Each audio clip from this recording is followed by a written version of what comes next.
Amados irmãos, amados amigos, a paz do Senhor em um dia repleto de bênçãos, de paz, de felicidade, de saúde. Hoje nós encerraremos o estudo sobre alma. Falamos sobre o espírito, sobre a alma, que a alma é a essência, né? É o discernimento. A palavra é que nós pecamos ou acertamos ou não é verdade? Portanto, meus irmãos, nós iremos citar a finalidade mesmo que a alma nos conduz. A alma realmente vem a rebeldia, vem a insegurança, as incertezas, o sentimento de um modo geral, não é verdade? Portanto, nós temos que ter muito cuidado, muito zelo com nossas vidas, e principalmente com o nosso espírito, para que o nosso espírito tenha força sobre nossa alma e venhamos a pecar menos, errar menos, porque o nosso espírito ele é fortalecido pela nossa vida. Se nós não tivermos vida, o Espírito Santo de Deus, que nos dá força, poder, sabedoria, entendimento, proteção, não estará conosco. Portanto, como diz no livro de Marcos, né? Diz muito claro, e Jesus lhe disse: vinde a mim, vinde após mim, e eu farei que sejais pescadores de homens, pecadores de almas, pescadores de pecadores, né? Nós somos pescadores de pecadores. A nossa alma nos conduz, nos leva com o nosso espírito protegido, guardado por Deus para essa missão, às vezes quase impossível, como nos países comunistas, né? Muitos são mortos, são presos.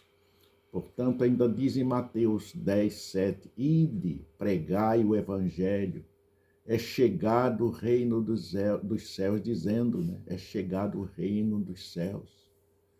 É isso que Jesus quer de nós, que através da nossa alma, e como chega o pecado? Através dos olhos, da boca e das mãos. Já ouviu dizer assim, esconde, não deixa no lugar que todo mundo veja. Por quê? Porque alguém vê pode desejar, e desejar pode provocar o desejo de furtar. E o furto é um roubo, é uma qualificação de roubo que não causou dano físico nenhum, só o dano material. É assim que acontece, né? Os olhos vê e o corpo obedece ao comando da alma. O corpo, este corpo não é de Deus. Aquela alma e aqueles corpos que permanecem com Deus, que são de Deus, eles receberão um corpo transformado na grande vinda do Senhor Jesus, buscar a sua igreja. Então os corpos serão transformados, serão corpos gloriosos, e esta alma e este mesmo Espírito que são de Deus voltam para o céu. E aqueles que não são de Deus vão com este corpo, com esta alma e com esse Espírito para o inferno.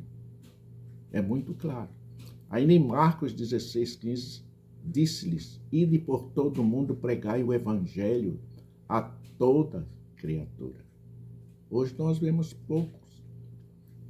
Antigamente nós víamos muito as igrejas saírem em grupos evangelizando, em busca das almas perdidas, que aí está o nosso ganho, aí estão os nossos lucros, aí estão os nossos benefícios a serem recebidos, as promessas de medalhas, né?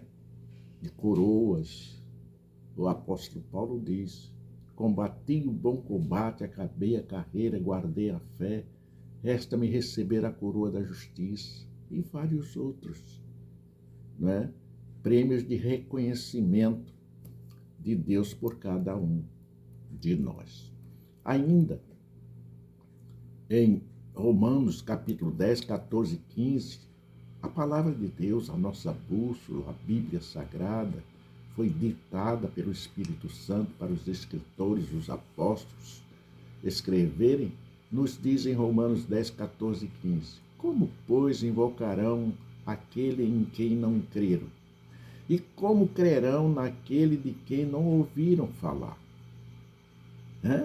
Como é que vai ser, então, se ninguém pregar? Vou ler novamente, mais corretamente. Como, pois, invocarão aquele em quem não creram? E como crerão naquele de quem não ouviram falar? E como virão se não há quem pregue? Hoje existem igrejas que vendem a palavra, vendem a promessa. E Jesus não disse isso. Jesus disse, vinde como estás, toma a tua cruz e segue-me. E esta cruz está bem clara isto. Ide pregai o evangelho a toda criatura, em todas as partes, onde quer que nós estejamos. Porque o Senhor é muito claro nos seus objetivos. O homem é que deturpa. Quando ele diz, dai o dízimo, dai a oferta, sede fiel, é para ser fiel nas palavras. O dízimo sai do coração, no desejo voluntário, não é obrigado. Não é obrigado ser dizimista. Dar o dízimo para passar necessidade, Deus não quer isso. Deus quer que você seja dizimista fiel, porque Ele irá multiplicar tudo que tu tens. Portanto, meu amado, continuando ainda o exercício da alma, a função da alma é pregar, viver em santificação e harmonia, porque dela é que vem o pecado, dela é que vem o acerto ou desacerto. E é isto que nós devemos ter cuidado com os olhos, com a boca, com as mãos, com o pensamento. Sim, porque os olhos levam para a mente leva para a alma, e a alma leva para o corpo. E o corpo executa. Né? Então é preciso ganharmos almas. Em Isaías 6:8 ele diz, então ouvi a voz do Senhor conclamando-me, quem enviarei? Quem irá por nós? E eu respondi, eis-me aqui, envia-me a mim. Quando nós aceitamos Jesus Cristo, nós temos que ter essa obrigação, esse desejo de que todos aqueles outros que estão nas trevas sintam a verdadeira luz do Senhor Jesus, abençoando, multiplicando, dando-nos a oportunidade de sermos chamados filhos de Deus. Portanto, meu amado, se faz necessário que você se determine a pregar o Evangelho, a evangelizar, porque o Espírito do Senhor está conosco. Ainda em Isaías, do capítulo 61 e 3, ele nos diz, o Espírito do Soberano, o Espírito do Todo-Poderoso, o Senhor está sobre mim, porque o Senhor ungiu-me para levar boas novas aos pobres. Enviou-me para cuidar dos que estão com o coração quebrantado, anunciar liberdade aos cativos e libertação das trevas aos prisioneiros do pecado, para proclamar o ano da bondade do Senhor e o dia da vingança do nosso Deus, para consolar todos os que andam tristes e dar a todos os que choram em Sião uma bela coroa em vez de cinzas, o óleo da alegria em vez de pranto e um manto de louvor em vez de espírito deprimido. Eles serão chamados carvalhos de justiça, plantios do Senhor para a manifestação da sua glória. Aleluia!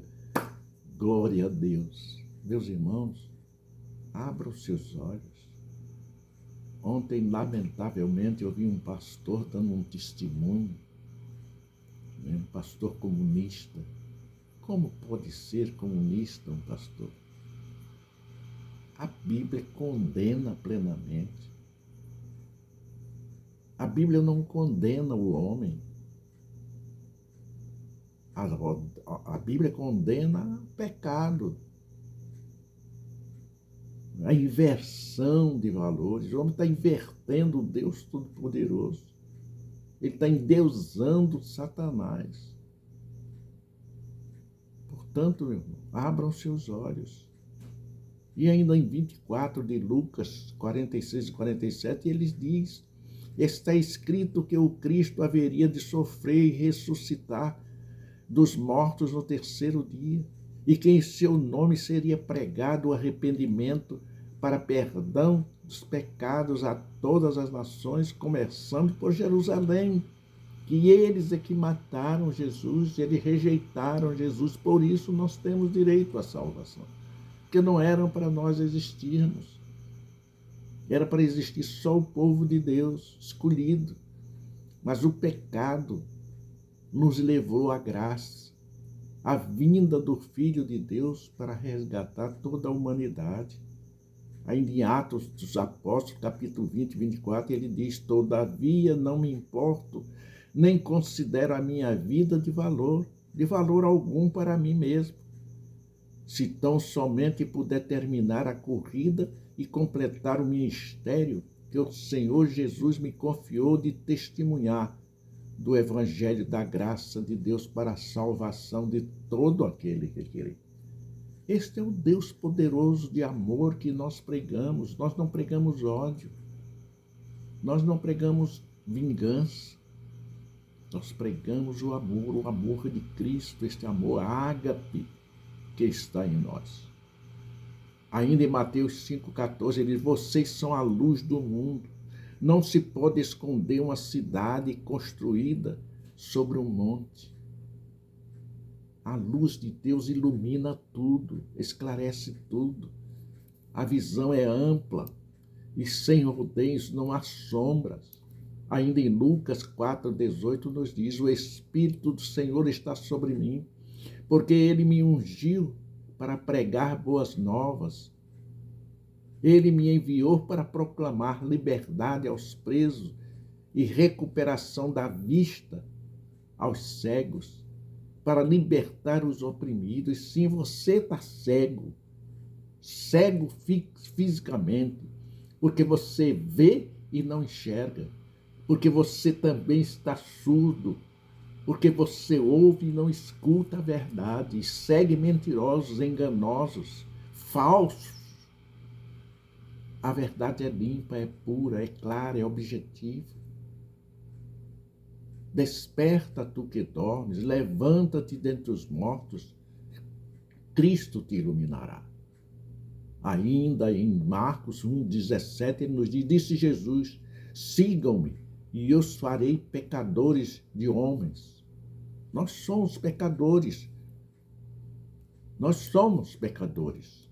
Mas nós somos remidos pelo sangue do Senhor Jesus. Transformados, modificados, diferentes. Em João 16, 7, 8, ele nos diz: mas eu afirmo que é para o bem de vocês que eu vou.